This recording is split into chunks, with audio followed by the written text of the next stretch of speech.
The knife was already in my hand before my brain caught up. Force of habit. 3 years of hiding will do that to a person. I set it down slowly, pressed both palms flat against the cold steel prep counter, and breathed. The kitchen smelled like garlic and sesame oil and the faint sweetness of doenjang simmering low on the back burner. My kitchen. My rules. My world. Small and quiet and completely mine. Nobody finds you here, Seo-jun. Nobody even looks. I told myself that every morning. And every morning I believed it a little less. The bump was harder to hide now. 26 weeks and my body had stopped pretending it could be explained away by a loose apron. Chef Mira had stopped asking questions 2 months ago, which either meant she trusted me or she was waiting for the right moment to ask the one question I could not answer. I was grateful either way. Chicago in November had a specific cruelty to it. Wind that cut sideways off the lake. Cold that got personal. I had chosen this city for exactly that reason. Nobody lingers in Chicago cold. Nobody stops to look twice at a tired Omega in a restaurant apron hauling produce through a back alley at 6 in the morning. The city was too busy surviving to notice me. That was the plan. That had always been the plan. Survive.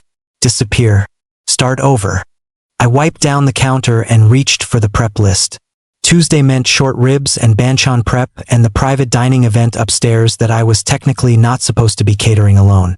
But Mira had food poisoning, her sous chef was in Atlanta, and I was the only one who knew the client's menu by heart. Seo-jun. The voice came from the pass-through window. Hyun, the floor manager, leaned in with the expression he reserved for bad news. Private dining got upgraded. 12 guests became 20.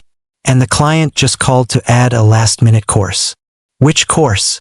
Cold appetizer. Something impressive. His words. I almost laughed. His words. As if the client ate anything less than impressive.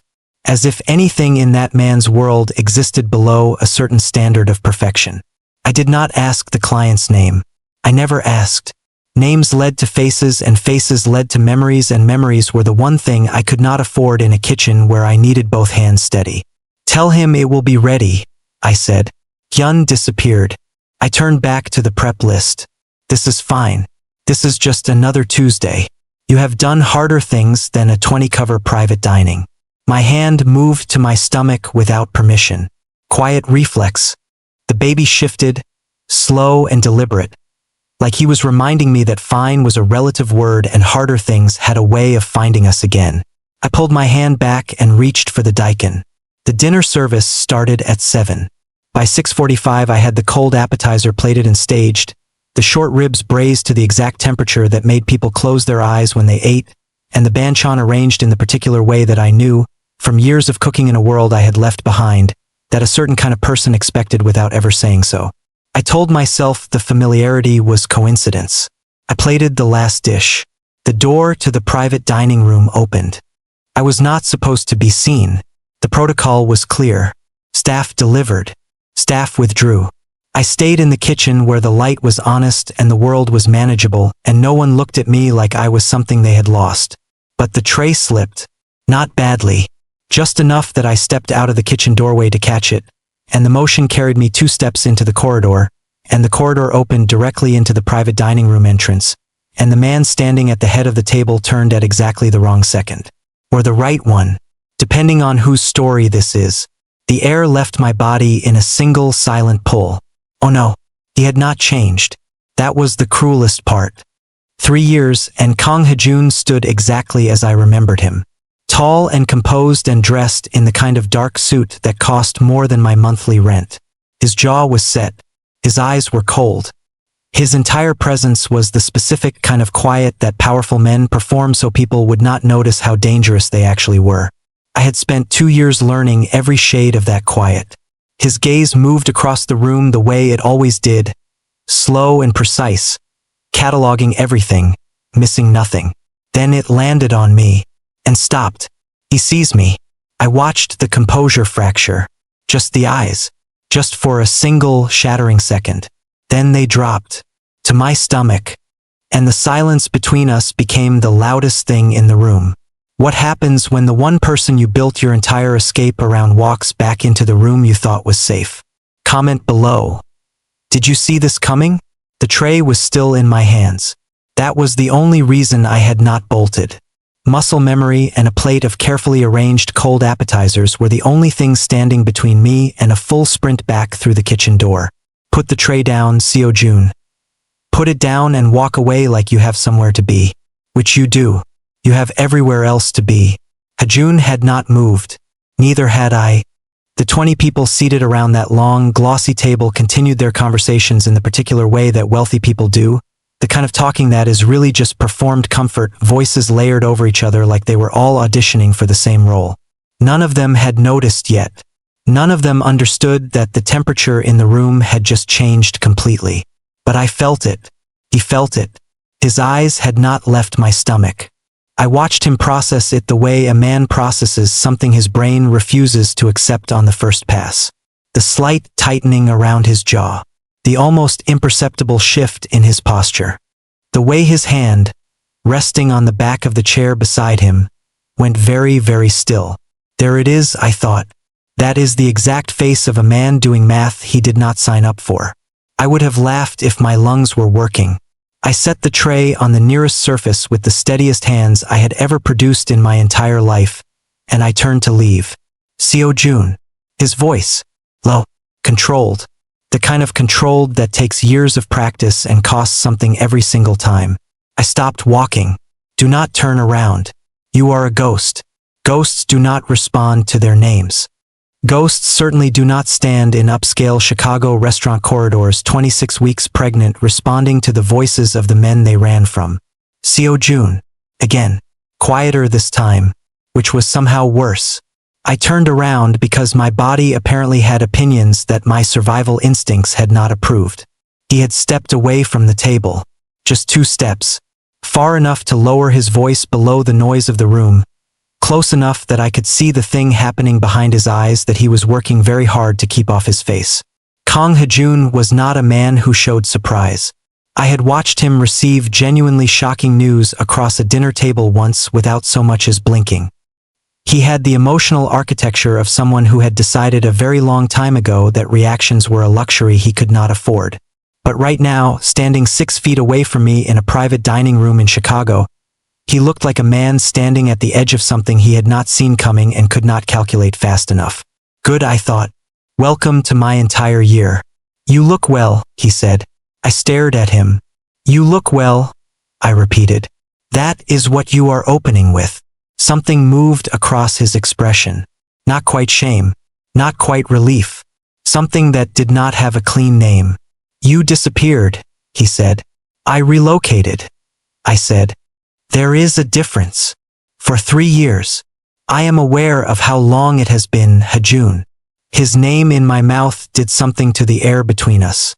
I watched him register it, that single syllable landing somewhere he was not prepared for. He had not expected me to be calm. I could see that clearly. He had probably expected tears or fury or the particular kind of devastated silence that I had been very good at in the last months of our relationship. He did not know that I had spent 3 years becoming someone who did not have the luxury of falling apart. His gaze dropped again. Brief. Controlled. But I caught it. Is it mine? He said. Not a question. The grammar of a man who already knew the answer and was giving me the courtesy of confirming it myself. I tilted my head. That depends. His jaw tightened. On what? On whether you are asking as someone who has earned that information or as someone who simply believes everything in his vicinity belongs to him by default. The silence that followed was the particular kind that precedes something significant. I had lived with this man long enough to know his silences the way you know weather. The flat, administrative silence when he was processing logistics. The heavy, loaded silence when he was containing anger. The rare, unguarded silence when something had genuinely reached him. This one was none of those. This one was new. One of his guests called his name from the table. Light, social, completely unaware. Hajoon did not look away from me. We need to talk, he said quietly. I picked up my empty tray from the side table and tucked it under my arm with the practiced ease of someone who had been carrying things alone for a very long time. I have a kitchen to run, I said, and I walked back through the door. My hands were shaking by the time I reached the prep counter. Okay, I thought, pressing both palms flat against the cold steel again. So that happened. The baby kicked. Hard. Yeah, I thought. I know. He found you. He knows. And he is not the kind of man who accepts a closed kitchen door as an answer. What do you think Hajoon does next? Drop your prediction below. The knock came 40 minutes later. Not from the front. Not from the dining room side where the waitstaff moved in careful, rehearsed patterns. From the back door. The one that opened onto the service alley where the produce deliveries came in and the kitchen staff took smoke breaks and nobody knocked because nobody who belonged there ever needed to. I knew exactly who it was. I dried my hands on my apron, took a slow breath, and opened the door anyway. Because hiding behind a kitchen door was not something I was willing to add to my list of things Kang Hajoon had made me do. He stood in the alley in his expensive suit with Chicago November doing its absolute worst around him. Wind cutting sideways. Temperature somewhere below cruel. His hair was slightly displaced, which for Hajoon was the equivalent of another man being completely disheveled. He had his hands in his pockets and his expression set to the particular neutral that I recognized as his version of an opening argument. I leaned against the door frame and looked at him. You knocked, I said. You noticed.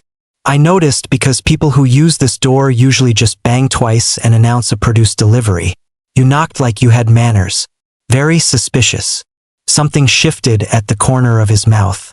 Not quite a smile. Hajoon did not smile easily. But there was a recognition there. Something that said he remembered this about me, the way I deflected with words when my pulse was doing something I did not want him to see.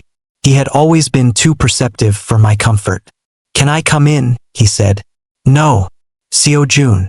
The kitchen is a workspace, not a conversation venue.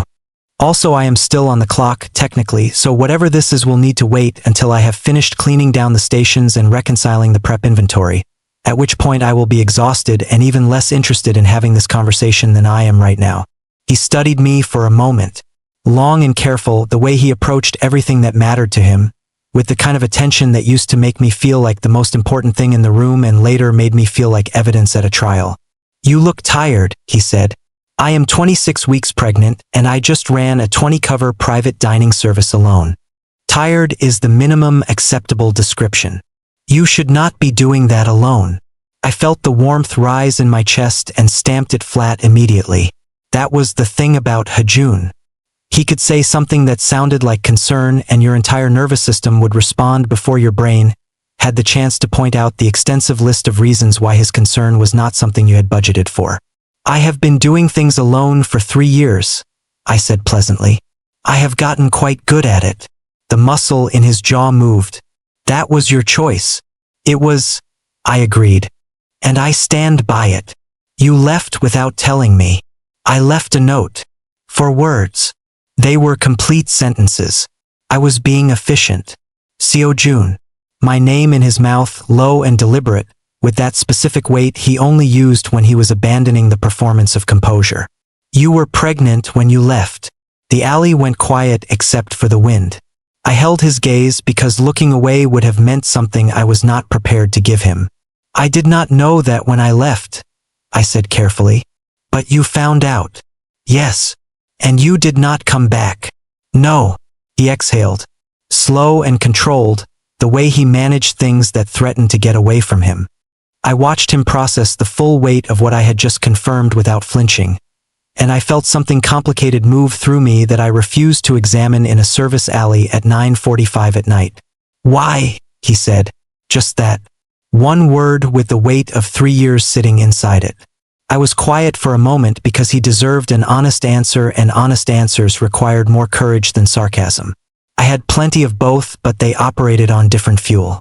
Because I knew what your world would do to him, I said finally. And I knew what staying in it had already done to me. Silence. Real silence, the kind that holds everything that cannot be said without breaking something permanently.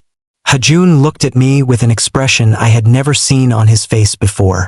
Not anger. Not the cold, calculated distance he wore like a second suit. Something rawer than that.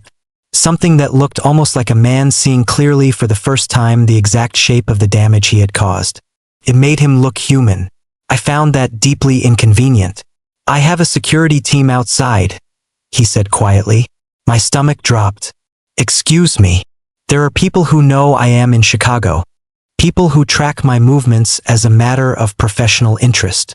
His voice was even and unhurried, which meant the information inside it was serious. "Which means they now know I stopped here. And they saw you." The baby shifted. My hand moved to my stomach without permission. Of course, I thought. Of course, it could not just be a complicated reunion. Of course, there had to be a threat attached. "How many people?" I said. "Enough to matter."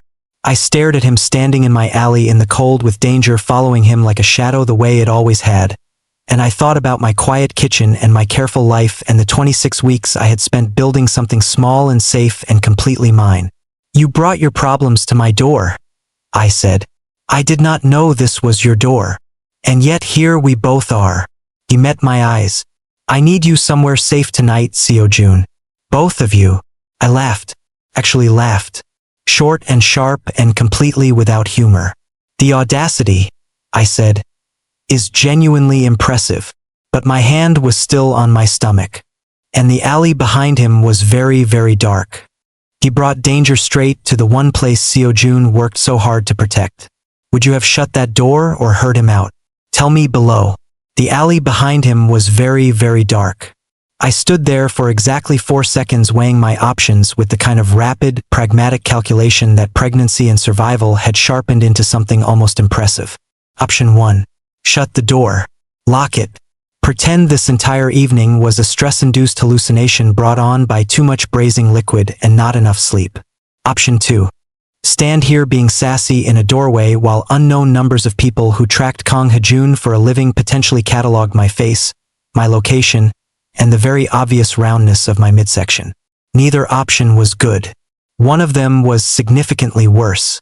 I stepped back from the doorframe. "You have 1 hour," I said, "and you are not allowed to touch anything." He walked in. I watched him move through my kitchen the way I had once watched him move through rooms full of dangerous men, with that same quiet authority, that same precise awareness of every detail around him. His eyes moved across the prep stations, the hanging utensils, the small corkboard near the cold storage where I had pinned my weekly prep schedule in my own handwriting. He stopped at the corkboard. "Keep moving," I said. "That is not part of the tour. You color code your prep schedule. I am an organized person. This is not news. Orange is fish. Blue is vegetable. Red is..." He paused. "What is red?" "Things I find emotionally complicated." He turned and looked at me. "The short ribs are red," he said. "The short ribs require a 24-hour braise and very specific temperature management, and they never behave the way I want them to on the first attempt. They are emotionally complicated. Please stop analyzing my corkboard and sit down before I change my mind about the entire arrangement." He sat on the stool near the prep counter, straight-backed even on a kitchen stool, because Kang Hajoon apparently could not encounter a piece of furniture without making it look like a throne. I busied myself finishing the station cleanup because my hands needed something to do, and standing still in a room with him felt like holding something very hot without a cloth. "Your security team," I said without turning around. "Are they outside right now?" "2 in the alley. 1 at the front entrance. In Chicago. In November. They are paid very well. They are going to get pneumonia and I am going to feel guilty about it, which I resent, because I did not invite any of you here. Seo-jun. I am serious, Hajoon. This is a legitimate concern. I have a good relationship with this building and I cannot have men in expensive coats loitering near the produce entrance. Hyun will ask questions. I will speak to them. Thank you." I moved to the next station. "Now tell me about these people who track your movements." The quality of his silence shifted. I had spent enough time in rooms with him to know the difference between the silence of a man choosing his words and the silence of a man deciding how much truth to portion out. They felt different. The first was thoughtful. The second had a slight tension to it, like fabric pulled a half-inch past comfortable. This was the second kind. I turned around and looked at him directly. "All of it, Hajoon. Not the managed version. Not the version you give people when you want them calm. The actual situation. He looked at me for a moment with something that might have been respect if respect were slightly inconvenient. There is a faction within a rival organization that has been monitoring my associates for the past 2 months, he said. 3 weeks ago they moved from monitoring to active interference. 2 of my men were followed. 1 was approached directly. Approached how? With questions about my personal life, relationships, whether there was anyone I would consider a vulnerability. The word landed in the warm kitchen air and just sat there. Vulnerability. I set down the cloth I was holding. And then you walked into a Chicago restaurant tonight and found exactly that, I said. He did not look away. Yes. So by being seen with me, or more specifically by stopping long enough for anyone watching to notice that you stopped, you have potentially flagged me as someone significant. It is a possibility I am taking seriously. I appreciate the honesty. I want you to know that I am simultaneously grateful for it and furious about the circumstances that made it necessary. I pulled out the stool across from him and sat down because standing was beginning to feel like extra effort I had not budgeted for. How serious is serious? Serious enough that I am not comfortable leaving tonight without knowing you have adequate protection. I looked at him sitting in my kitchen under the warm industrial lighting with his perfectly composed face and his 3-year absence and his faction rivals and his deeply inconvenient reappearance in my carefully constructed life. And I thought about my small apartment 12 minutes from here and the go bag I kept under the bed out of habit and the baby who had gone very still, as if he too was listening. You are not staying here, I said. I know. And I am not going anywhere with you tonight. I understand. But I pressed my fingers together on the counter. I want names. The organization, the faction, the level of operational capability. Everything you know. Because if my son is at risk, I need actual information, not managed reassurance. Something crossed his face. Your son, he said quietly. Our son, I corrected. And the words cost me something I felt in my chest, which is exactly why I need you to tell me everything. He leaned forward on the counter. And for the first time since he had walked back into my life, Kang Hajoon looked less like a mafia boss and more like a man who was genuinely, completely afraid. He called it a vulnerability. Seo-jun called it their son. And now Hajoon is afraid, which might be the most terrifying thing in this entire story. What do you think he is about to say? And for the first time since he had walked back into my life, Kang Hajoon looked less like a mafia boss and more like a man who was genuinely, completely afraid. I waited. Hajoon was not a man who rushed into words. He built sentences the way he built everything else, deliberately, with full awareness of the weight each piece carried. I had learned early in our relationship that pushing him only produced the managed version. The real version required patience and silence and the particular kind of stillness that said, I am not going anywhere, so you might as well be honest. I was very tired, but I was also very good at stillness. He looked down at his hands on the counter. The reason I ended things between us was not what I told you. The kitchen felt smaller suddenly. Go on, I said. My voice came out steadier than I deserved credit for. 8 months into our relationship, a man named Shin Tae-ho made contact with one of my lieutenants. Tae-ho runs the Eastern Distribution Network for a syndicate that has been competing with our organization for territory along the Great Lakes Corridor for 6 years. He paused. He knew about you, specifically. Your name, your apartment address, the coffee place you went to every morning on Wiltshire. He knew you preferred the window seat. Something cold moved through me that had nothing to do with November. He knew my coffee order, I said flatly. Yes. That is deeply unsettling, and also somehow the most violating detail in everything you just said. He sent it as a message. He was not asking for anything yet. He was demonstrating capability. Showing me that he could reach you whenever he chose to. Hajoon's jaw tightened. The implication was clear. You were leverage. As long as you were connected to me, you were a target with a very visible location. I sat with that for a moment. 3 years ago, I had come home one evening to find Hajoon standing in the middle of our shared apartment with an expression I had never seen before and had spent considerable time since trying to classify. I had assumed it was distance. the natural cooling of something that had burned too fast. The particular retreat of an alpha who had decided the relationship was no longer useful. I had packed 2 bags over the following week while he watched with that same unreadable expression, and when I left he had said 4 words. This is for the best. I had hated him for the simplicity of it, for reducing 2 years to a single bloodless sentence. I had built an entire architecture of anger around those 4 words and lived inside it for 3 years because anger was at least something solid to stand on. You pushed me away on purpose, I said. Yes.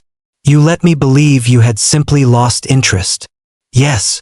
You stood there and watched me leave and said nothing that would have told me the actual reason because if you had known the reason you would have argued, he said quietly. You would have decided the risk was acceptable. You would have stayed. He looked up at me. You always stayed, Seo-jun, even when you should not have. It was one of the things He stopped. Finish that sentence. It was one of the things I loved most about you, and I could not let it get you killed. The word loved sat in the middle of my kitchen like a piece of furniture nobody had ordered. I looked at it. I decided not to touch it yet. So your solution, I said carefully, was to manufacture emotional abandonment thorough enough that I would leave voluntarily, relocate on my own, and theoretically fall off Shin Taeho's radar entirely. Yes, that is the most manipulative, paternalistic, emotionally catastrophic plan I have ever heard in my life. I know. You made me think I was not enough. The words came out quieter than I intended. Stripped of the sarcasm I usually kept between myself and anything that could hurt me. I watched them land on him and watched him absorb the full weight of what they meant, and I saw something move across his face that was not composure and was not calculation. It looked like the specific pain of a person confronting the exact damage their choices caused, with no way to argue around it. I know, he said again, and this time the 2 words carried something different inside them. I stood up from the stool because sitting still had become impossible.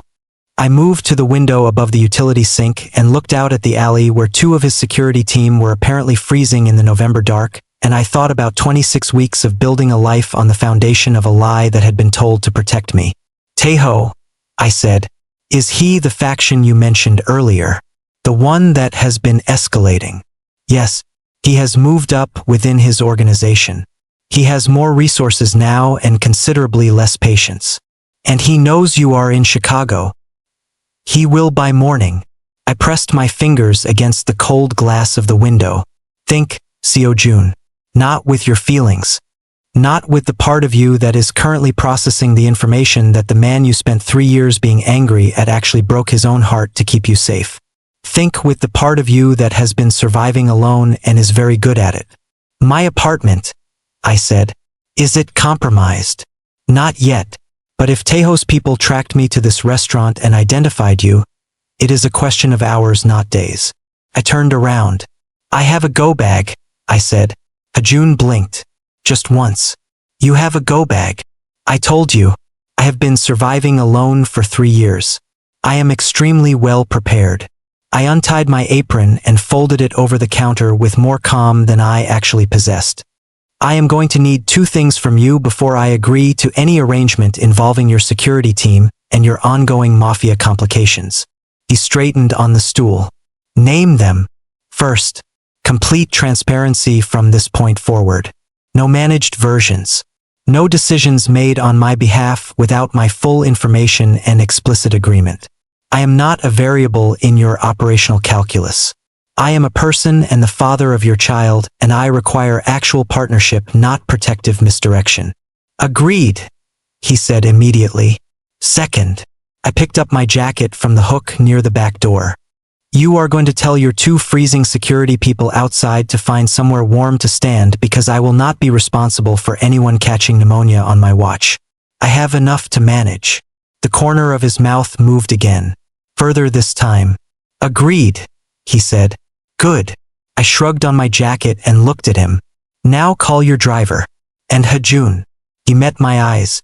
If you make one decision tonight without asking me first, I said pleasantly, I will walk in the opposite direction and you will have to explain to your son someday why his father managed his feelings straight out of a relationship twice. He stood up from the stool. I will ask, he said. I held his gaze for one more second. The thing about honesty, I thought, is that it does not fix anything. It just changes what you are actually dealing with. And what I was dealing with now was considerably more complicated than a man who had simply stopped loving me. He did not stop loving him. He pushed him away to save his life. And Seo-jun has been carrying anger built on a lie for 3 years. How are you feeling right now? Drop it below. And what I was dealing with now was considerably more complicated than a man who had simply stopped loving me. I turned off the kitchen lights in the order I always did. Back burners first, then the hood vents, then the prep station overheads one by one until only the low amber emergency lighting remained. Routine was useful. Routine said that regardless of what was currently happening in my personal life, I was still a professional who closed his kitchen correctly. Hajoon watched me do all of it without saying a word. I appreciated that more than I was willing to admit. I texted Hyun that the kitchen was locked and the private dining room was cleared and that I was heading out. He sent back a thumbs up and a note that the client had left a very generous gratuity for the kitchen staff, which under normal circumstances would have made my evening considerably. Under current circumstances, I filed it away for later and picked up my bag. Ready, I said. Hajoon moved to the back door first. Not in a taking charge way. In a checking the alley before you walk into it way, which was a distinction that mattered to me more than it probably should have. He opened the door, looked out, said something low to the 2 men standing near the produced shelving, and then stepped back to let me through. Both security men were young, sharp-eyed, and visibly cold in the way that people are cold when they have been professionally trained not to show discomfort but the temperature has genuinely exceeded their threshold. One of them had his jaw set with the particular tension of a man whose ears had gone numb. There is a 24-hour diner on Meridian, I told them as I passed. The booth near the back heater is always empty on Tuesdays. Tell them Seo-jun sent you. They will not charge you for the coffee. They both looked at Hajoon. Hajoon nodded once. They moved. You know the staff at a 24-hour diner by name, Hajoon said as we walked toward the street. I know the staff everywhere within a 6-block radius by name. That is called being a good neighbor and a functional member of a community. You should try it sometime. I know my staff by name. Your staff are people you pay to stand in alleys. That is called employment. Different category entirely. The car was already at the curb. Black, unmarked, the kind of vehicle that announced its own seriousness by trying very hard not to announce anything. The driver did not turn around when we got in. Hajoon waited for me to settle before he closed his door, which was either courtesy or the specific carefulness of a man who had recently been informed he was going to be a father and was recalibrating in real time. I chose not to analyze it. The car pulled into traffic. Chicago at night had a particular quality to it. The way the lake wind pushed the city sounds sideways and the lights off the glass towers caught the low cloud cover and turned the sky an amber gray that was not quite dark and not quite bright. I had fallen in love with this city in small, practical increments. The straightforward grid of the streets. The way people here moved with purpose and left you alone. The fact that it was 1,100 miles from New York and everything I had left there. I watched it move past the window and tried not to think about how different this car felt from every car I had sat in alone for 3 years. Taeho's people, I said. How would they have made the connection tonight? You walked into a restaurant.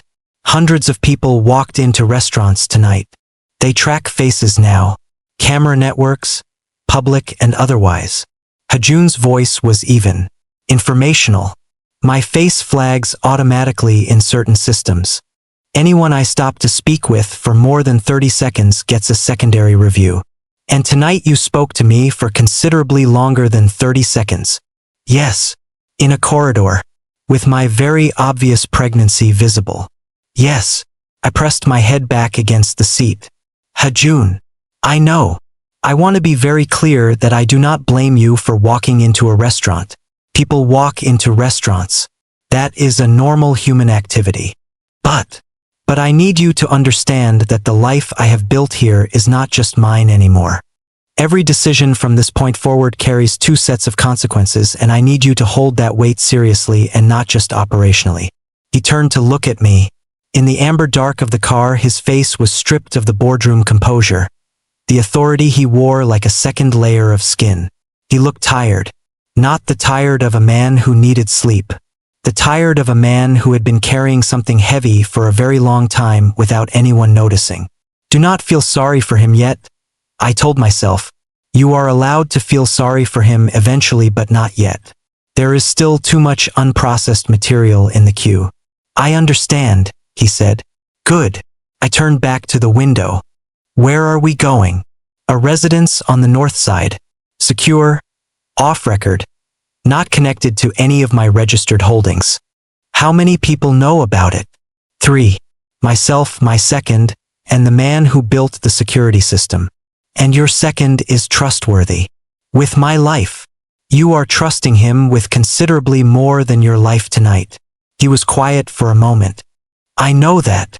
The car turned north and the restaurant district fell away behind us, and the streets got quieter and the buildings got lower, and I watched Chicago rearrange itself around us the way cities do when you move through them at night, block by block, becoming something slightly different from what it was before.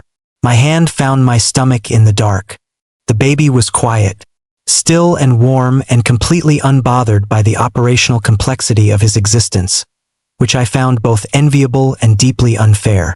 He kicks a lot, I said. Not because Hajoon had asked. Just because it was true, and the car was quiet, and 3 years of carrying this alone had built up a pressure I had not noticed until there was suddenly someone present who had a reason to hear it. Hajoon went very still beside me. Does he said, carefully, like a man handling something that could break.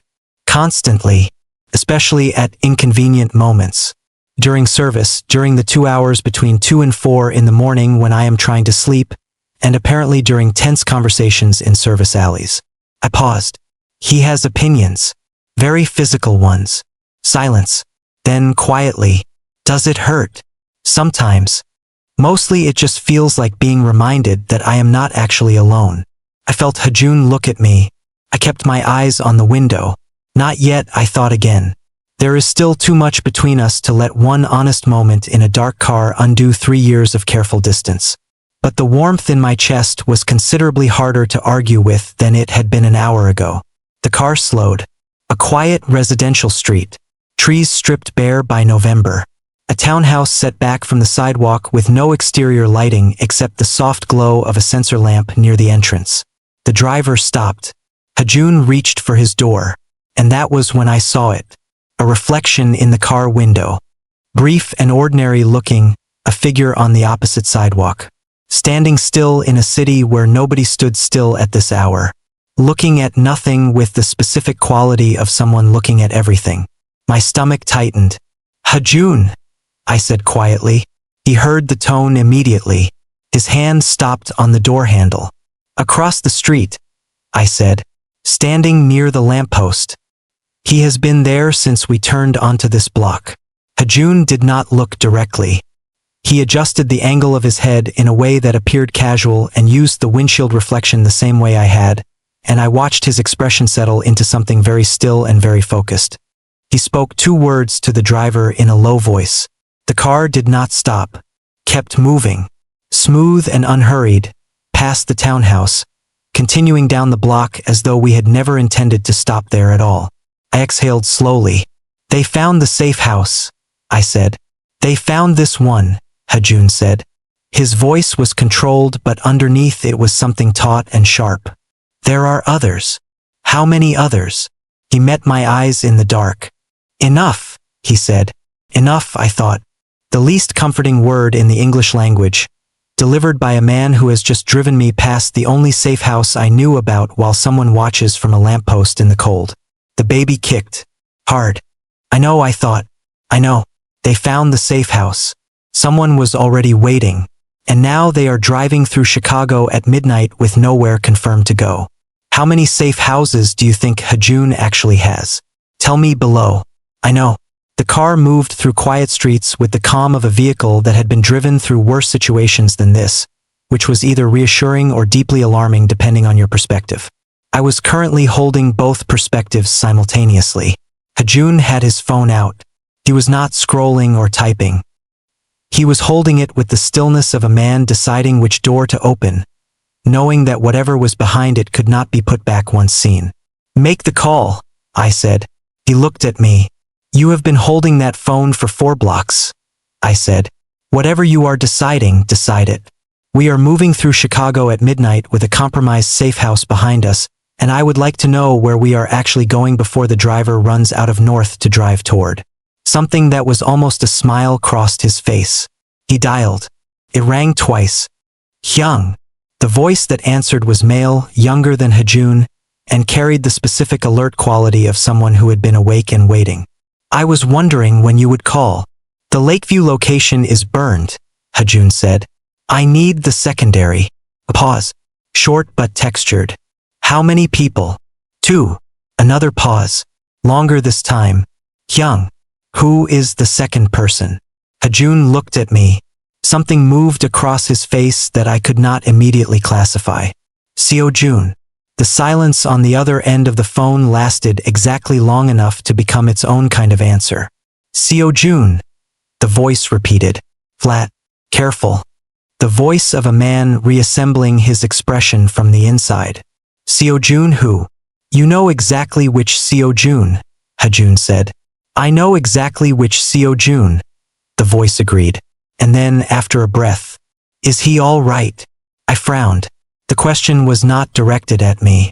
It was directed at Hajoon, which meant whoever this person was, he was asking Hajoon to assess my condition, which meant he knew enough about my condition to think it was relevant, which meant, "Who is that?" I said. Hajoon held the phone slightly away from his face. "My second. Ryu Jinho." The name landed. I knew that name. Not from Hajoon's organization. Not from anything operational. I knew that name because it was signed at the bottom of a card that had arrived at my apartment in Chicago 14 months ago. A plain card in a plain envelope with no return address, containing exactly 11 words. "You do not have to contact him, but you are not forgotten." I had stood in my kitchen holding that card for a very long time. Then I had put it in the drawer under my prep journals and not thought about it. Or told myself I was not thinking about it, which is different. "Jinho knew where I was," I said. It was not a question. Hajoon was quiet for exactly 1 second too long. "Hajoon." "He found you 8 months after you left," Hajoon said. "I did not ask him to. He did it independently because he was concerned and because—" Another pause. "Because he disagreed with my decision." "He disagreed with your decision," I repeated. "Strongly, and at length, on multiple occasions. And yet you maintained the decision." "Yes." "While Jinho knew I was in Chicago and knew I was." I stopped. "Does he know about the pregnancy?" The quality of the silence in the car answered before Hajoon did. "Since when?" I said. My voice came out very even. I was quite proud of it. 7 months ago, Hajoon said. "He monitored from a distance. He did not interfere. He made me aware." I looked out the window at the passing streets and processed the information that for 7 months, while I had been building my careful independent life and telling myself I was completely invisible, at least one person connected to Kang Hajoon had known exactly where I was, exactly what my situation was, and had sent me 11 words in a plain envelope and otherwise left me alone. "He respected my choice," I said slowly. "He disagreed with mine," Hajoon said. "But yes, he respected yours." I thought about that. On the phone, Jinho's voice came back. "Seo-jun, I know you are hearing this right now." I leaned slightly toward the phone. "Ryu Jinho." "Yes. I have questions for you." "I know. I have answers. Some of them are going to make you want to throw something." A brief pause. "I would suggest waiting until you are somewhere stationary and the throwable objects are not in a moving vehicle. Despite everything, despite the compromised safe house and the figure at the lamppost and the 7 months of monitored invisibility and the entire catastrophic evening, I felt something loosen in my chest that had been very tightly wound. "I appreciate the practical advice," I said. "I have a lot of it. Address is being sent to your driver now, Hyung. 3rd floor unit. I stocked it last week. There is food, the heating system works, and before you ask, Seo-jun, the bed is a king and the couch is also a king because I did not know the sleeping arrangement and I was not going to presume." I looked at Hajoon. He looked at the window. Your second, I said, is considerably more emotionally intelligent than you are. I am aware, Hajoon said. He mentions it regularly. On the phone, Jinho made a sound that was very close to a laugh. Get there safely. Both of you.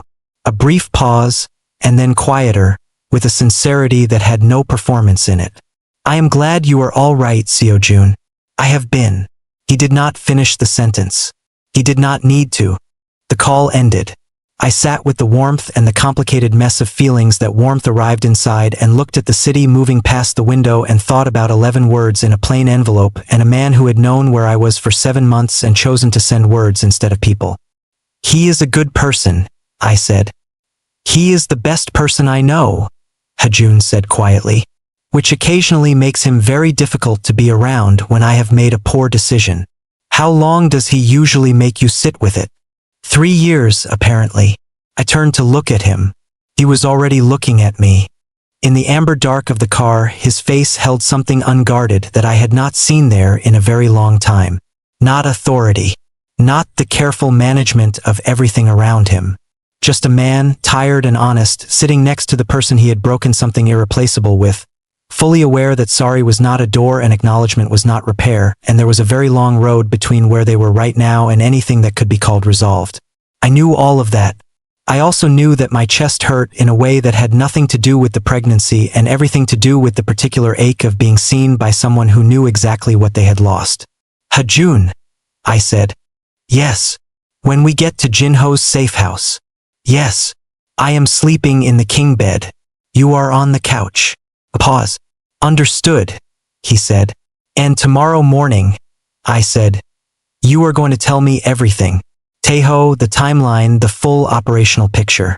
Not because I am part of your organization. Because I am the person raising your son, and I deserve every piece of information that affects his safety. Yes, he said. Simply. Without negotiation. The car turned onto a quiet street. A building with warm lit windows. Somewhere above us, a safe house stocked by a man who had sent 11 words into the dark and waited. I looked at the building. This is not forgiveness, I told myself clearly. This is proximity born of necessity. These are two very different things, and you are intelligent enough to know that. The baby shifted. Long and slow and deliberate, like he was settling in. Yeah, I thought. Me too, little one. Me too. Jinho knew for 7 months. He sent 11 words and stayed away. And now Hajoon is on the couch. But something is cracking open between them that neither of them has words for yet. Are you team forgiveness or team make him work for it? Drop it below. Me too, little one. Me too. The safe house was exactly what Jinho had promised. Warm, quiet, stocked with the kind of careful thoroughness that told you the person who prepared it had thought about the human beings who would use it, not just the operational requirements. There was food in the refrigerator arranged by category. There were 2 sets of folded towels on the bathroom counter. There was a small lamp on the bedside table set to the low amber that was easier on tired eyes than overhead lighting. There was also, on the kitchen counter, a note in clean, precise handwriting. Ginger tea is in the cabinet above the kettle. It helps. I read that somewhere. Take care of yourself, Seo-jun. Both of you. I stood at the counter holding the note for a moment longer than was strictly necessary. Then I put the kettle on, found the ginger tea exactly where Jinho said it would be, and made myself a cup with the focused efficiency of a person who needed something practical to do with their hands before they sat down and let the full weight of the evening arrive. Hajoon had done a quiet sweep of the apartment when we arrived. Checked the windows, the door locks, the sight lines from the main room. I had watched him do it with the detached professionalism of someone who had been doing it so long it had stopped requiring thought, and I had felt the familiar complicated mixture of safe and unsettled that his particular brand of competence had always produced in me. He was on the couch. I was in the king bed with 4 pillows arranged in the precise configuration that made sleeping at 26 weeks something other than a structural engineering problem. I did not sleep. I watched the ceiling and listened to the city outside and waited for my nervous system to accept that we were stationary and secure and the evening was technically over. My nervous system had a different timeline in mind. At some point, the sky outside the window shifted from black to the particular blue-gray that preceded Chicago dawn, and I heard movement from the main room, and I made a decision. I got up. Hajoon was sitting on the couch with his jacket off and his sleeves rolled and a cup of something hot between his palms, looking out the window at the city beginning to reassemble itself in the early light. He looked up when I came in. "You did not sleep," he said. "Neither did you," I said. "So we are equally unrest and therefore equally obligated to have the conversation I asked for last night. The full picture. Start from the beginning." He looked at me for a moment. Then he nodded at the chair across from the couch. I sat. He talked. He started 3 years ago and he did not manage it. He told me about Taeho's first contact and the subsequent monitoring and the 2 months he had spent trying to find a solution that did not require removing me from his life. He told me about the conversation with Jinho where Jinho had told him clearly, and without diplomatic softening, that there was no version of this plan that was not going to cause serious damage, and that he was making a unilateral decision about someone else's life without giving that person the information they needed to make their own choice. "He was right," Hajoon said. "He was completely right." I agreed. "Continue." He told me about the week after I left. The way he had stood in the apartment and understood for the first time the difference between solving a problem and destroying something irreplaceable while telling yourself it was the same action. I listened.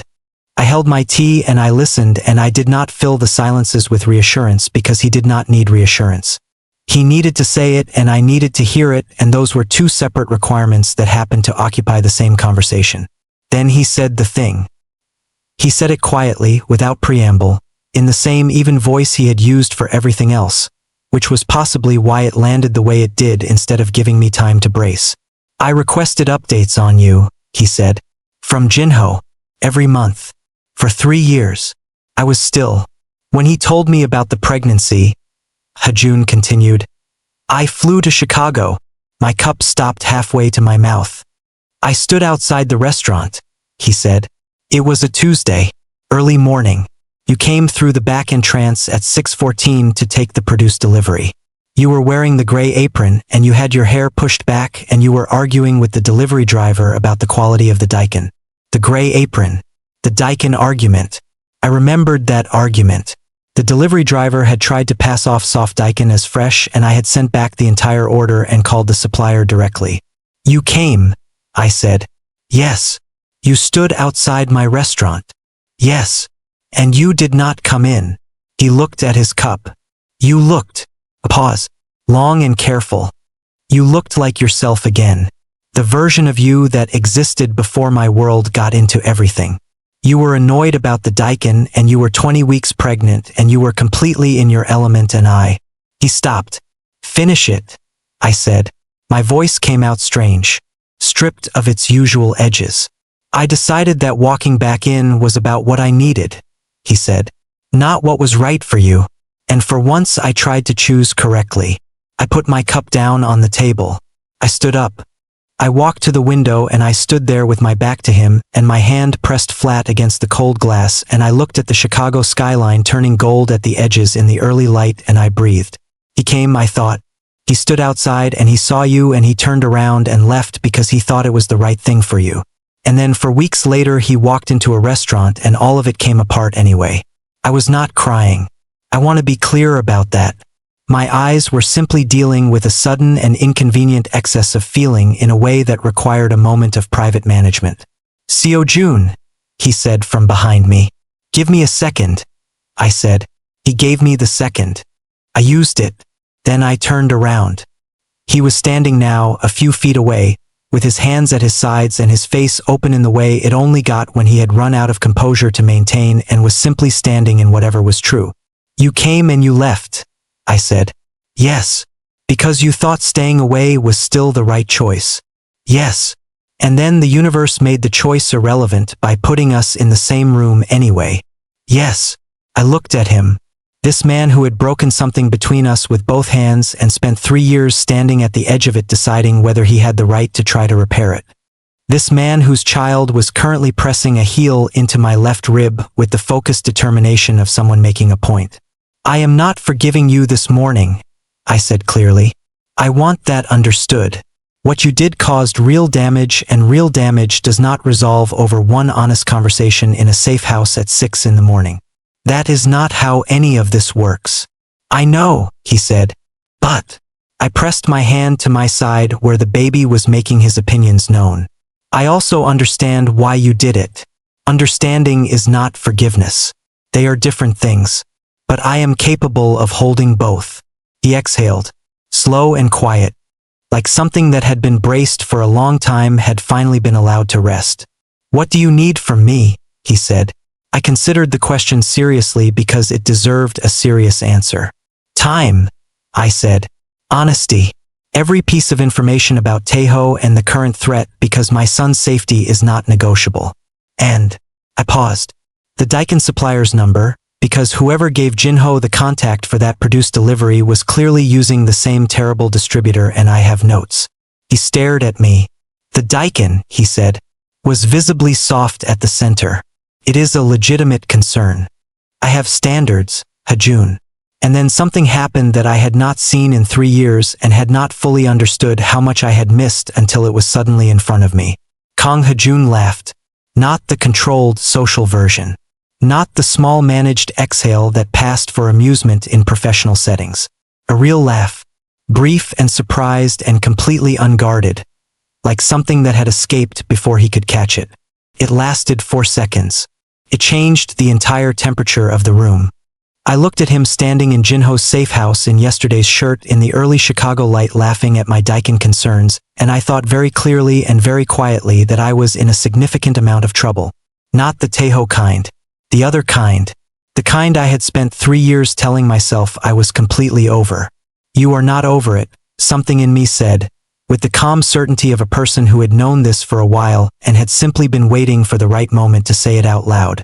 No, I agreed. I am not. He came to Chicago. He stood outside.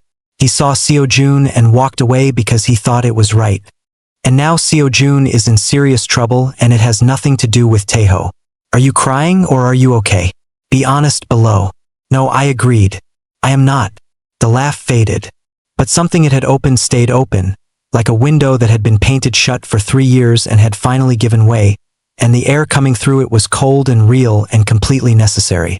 Hajoon looked at me with that unguarded expression still on his face, the one that belonged to the version of him that existed before authority had become a second skeleton, and I looked back at him with the full understanding that I was standing at the edge of something that would require considerably more courage than running a 20-cover dinner service alone. My phone buzzed. I looked down. Jinho.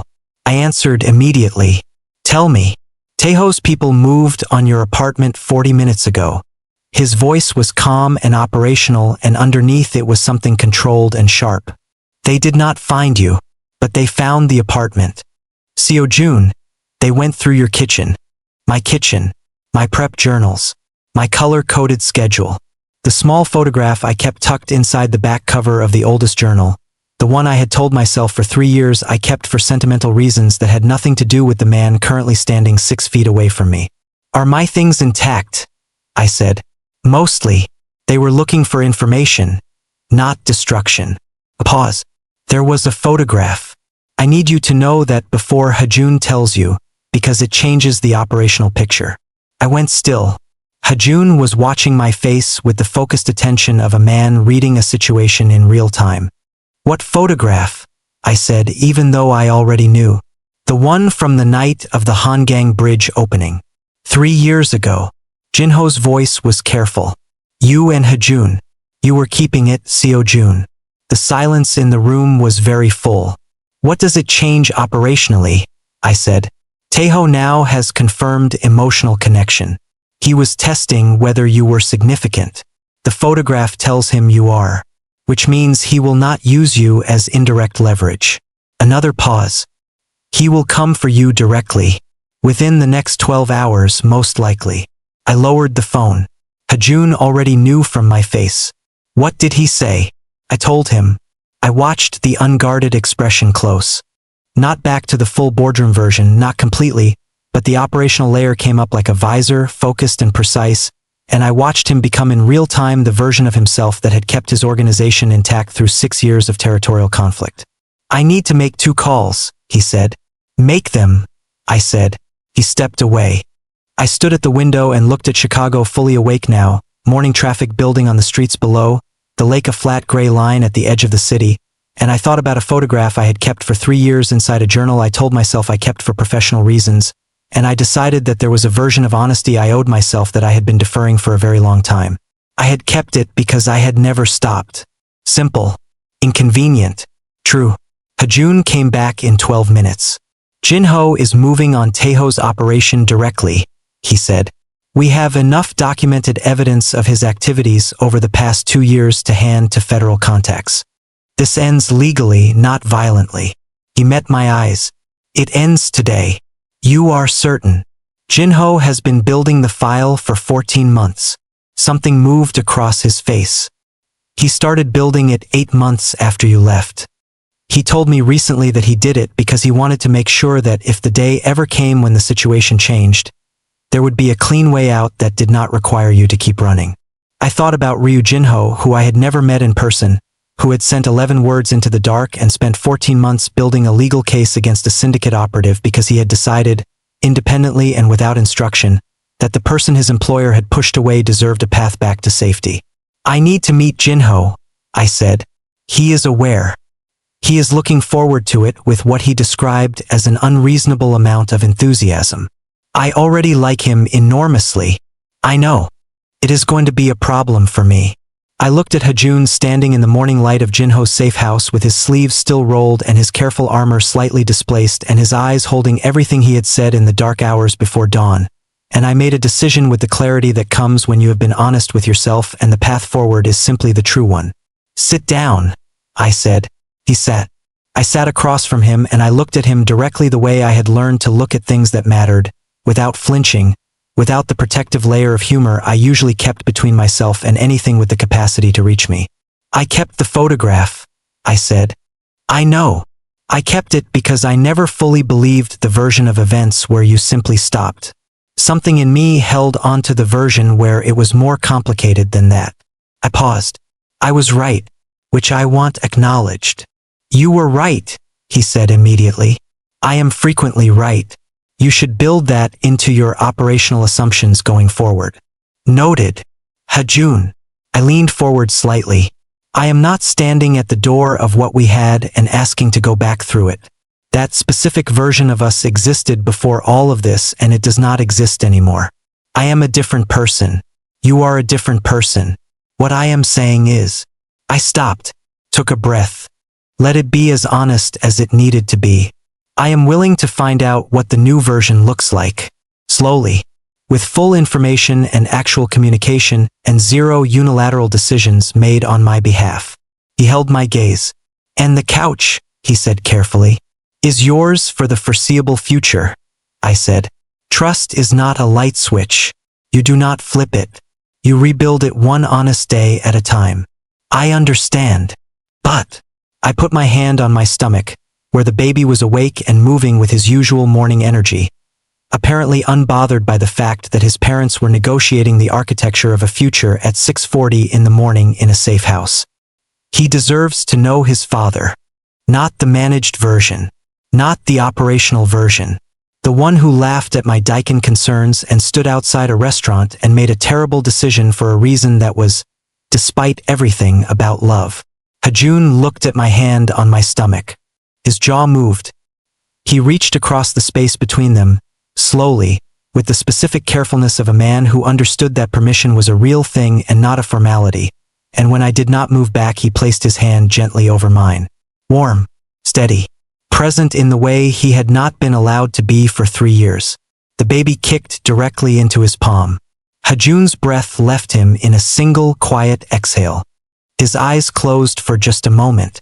When they opened they were bright in a way I had never seen on Kang Hajoon's face in 2 years of loving him and 3 years of building distance from him, and I understood that this was what it looked like when a man who had spent his entire life maintaining control felt something arrive that was completely beyond it. Hi, he said softly, to my stomach, to the small person inside it who had strong opinions about Daikin quality and inconvenient timing, and had apparently decided that his father's hand was an acceptable surface for commentary. I watched Kang Hajoon meet his son for the first time through a layer of warmth and 26 weeks of becoming, and I felt the thing in my chest that I had been carefully managing since the moment he had turned and found me in that private dining room corridor finally come fully and irreversibly loose. This is not the ending I planned, I thought. It is considerably messier and more complicated and requires significantly more work than the quiet, invisible life I built. The baby kicked again. Hajoon laughed again, soft and undone and completely real. But this, I thought, watching his face. This is the true version. By midday, Jinho had confirmed that Taeho's operation was in federal hands. By afternoon, the immediate threat was contained. By evening, Jinho himself arrived at the safe house with an overnight bag, 3 containers of properly sourced banchan, and an expression of barely contained delight at the situation that told me everything I needed to know about Ryu Jinho as a human being. He was shorter than I expected. He had kind eyes and the handshake of someone who meant it. Seo-jun, he said. Jinho, I said. The Daikin supplier. He reached into his jacket pocket and produced a business card. I stared at it. I have been holding on to that, he said, for 7 months, on the assumption that eventually this day would come. I took the card. I like you very much, I said. Likewise, he said. Enormously. Behind us, Hajoon made a sound that was either a sigh or acceptance or possibly both. That night I sat in the kitchen of the safe house eating Jinho's banchan while Hajoon washed dishes, which was not something I had ever seen him do before, and which he approached with the focused seriousness of a man who had decided that domestic competence was a territory worth claiming. And I thought about color-coded prep schedules and 11 words in a plain envelope and a photograph kept 3 years past its intended purpose. I thought about what it meant to build something new from honest material instead of inherited wreckage. I thought about my son, who would be born in 13 weeks into a world that was not simple and not safe but would contain people who had chosen, at real cost, to show up for him. Hajoon dried his hands and turned around and found me looking at him. What? He said. Nothing, I said. You missed a spot. He looked at the counter. I did not miss a spot. You absolutely missed a spot. Right there. The corner. He wiped the corner. Was there actually a spot? He said. No, I said. I just wanted to see if you would do it. He looked at me with an expression that held exasperation and warmth in equal measure, and something underneath both of them that was patient and real and built for the long road. Seo-jun, he said. Hajoon, I said. I am going to spend a very long time earning this. Yes, I said simply. You are. He nodded once, like a man accepting terms he had read carefully and found fair. And in the warm kitchen light with Jinho pretending very unconvincingly to be interested in his phone in the next room, and the city quiet outside the window and my son turning slow circles inside me like he had already decided he was comfortable, I thought that this was not the life I had planned when I left New York with 2 bags and 4 words burning in my chest. It was harder than that life. It was also undeniably more true. And sometimes the true version, with all its cost and complication and color-coded schedules and Daikin arguments and 11 words sent into the dark, is exactly enough. It is, I thought. It really is. He found you in a restaurant. He told the truth in a kitchen. He laughed at the Daikin. And now he is washing dishes and earning it one honest day at a time. Like, comment, subscribe and click on the notification bell. Thanks for watching.